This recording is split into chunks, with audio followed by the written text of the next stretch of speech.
বিসমিল্লাহির রহমানির রহিম।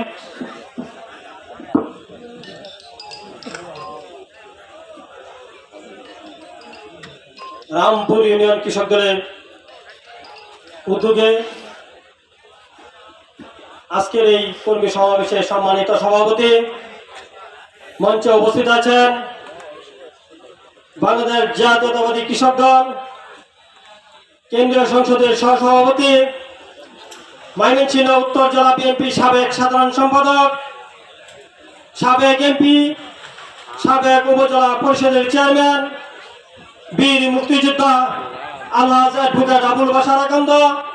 মঞ্চে উপস্থিত আছেন ফুলপুর উপজেলা কৃষক দলের সভাপতি সাধারণ সম্পাদক, তারাকান্দা উপজেলা কৃষক দলের সাধারণ সম্পাদক সহ কৃষক দলের নেতৃবৃন্দ, রামপুর ইউনিয়নের কৃষক দলের নেতৃবৃন্দ, উপস্থিত এই ওয়ার্ডের কৃষক দলের নেতৃবৃন্দ। আমি আমার ব্যক্তিগত পক্ষ থেকে বাংলাদেশ জাতীয়তাবাদী কৃষক দল ময়মনসিংহ উত্তর জেলার পক্ষ থেকে আপনাদেরকে রক্তিম শুভেচ্ছা সালাম জানাই। আসসালামু আলাইকুম। সংগ্রামী সাথী ও বন্ধুগণ, দীর্ঘক্ষণ যাবৎ আমরা বক্তব্য শুনছেন। নেতা আমাদের সামনে দিক নির্দেশনা সময় বক্তব্য দিবেন। আমি দুইটি কথা বলে আমার বক্তব্য শেষ করব। আমার নেতা জনাব আবুল বাশার আকন্দ কি কারণে নমিনেশন পাবেন?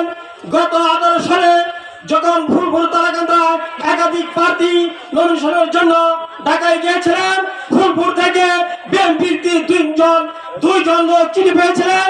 একজন জনাব শাসন সরকার, আরেকজন আমাদের নেতা জনাব আবুল বাশার আকন্দ।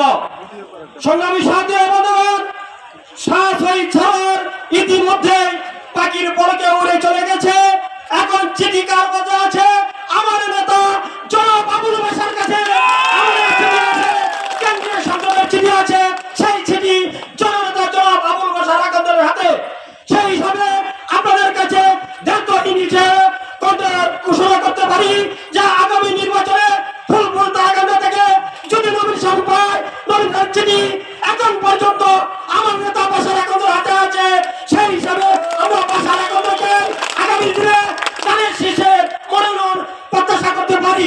সংগ্রামী সাথী ও বন্ধুগণ, কৃষক দলের উনি কেন্দ্রীয় কমিটির সহসভাপতি, কৃষক দলের এক জনাব তারেক রহমান সাহেব 31 দফা ঘোষণা করেছেন। সেই 31 দফার মধ্যে 23 নম্বর দফায় আছে আমাদের কৃষকের উন্নয়ন। কৃষকের উন্নয়নে কি হবে? আপনি কৃষি ঋণ করবেন, আপনি ধান দিবেন, আপনি বীজ দিবেন, সার দিবেন। সেই সার, সেই কৃষকের সার, সেই বীজের বিল কে দিবে?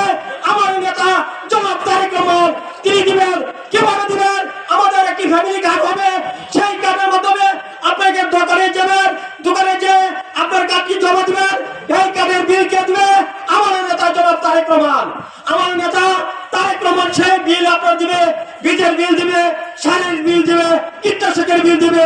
সেই হিসাবে আমার নেতা যেহেতু কেন্দ্রীয় কমিটির কৃষকদের সহসভাপতি আছেন, উনি জননেতা তারেক রহমানের সাথে কথা বলতে পারেন। উনাকে জনাব তারেক রহমান অভয় দিয়েছেন, বিশ্বাস দিয়েছেন। আপনাকে গ্রামে যান, ফুলপুর তারাকান্দা যান, সাধারণ লোকের সাথে কথা বলেন, কৃষকের সাথে কথা বলেন, খেতুজনের সাথে কথা বলেন, জনগণের সাথে কথা বলেন, সাধারণ লোকজনের সাথে কথা বলেন। আগামী দিনে আমরা যে প্রত্যাশা করতেছি, আমরা আশাবাদী জনাব আবুল বাশার আকন্দ আমাদের সেই প্রত্যাশা পূরণ করবেন। এই আশাবাদ আপনাদেরকে দিচ্ছি, এই আশাবাদ আমাদেরকে দিতে পারি।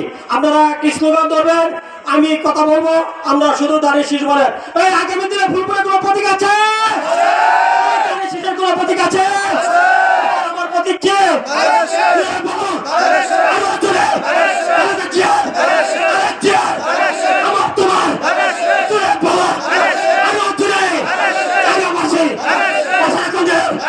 ধন্যবাদ সবাইকে। আসসালামু আলাইকুম ওয়া রাহমাতুল্লাহি ওয়া বারাকাতুহু।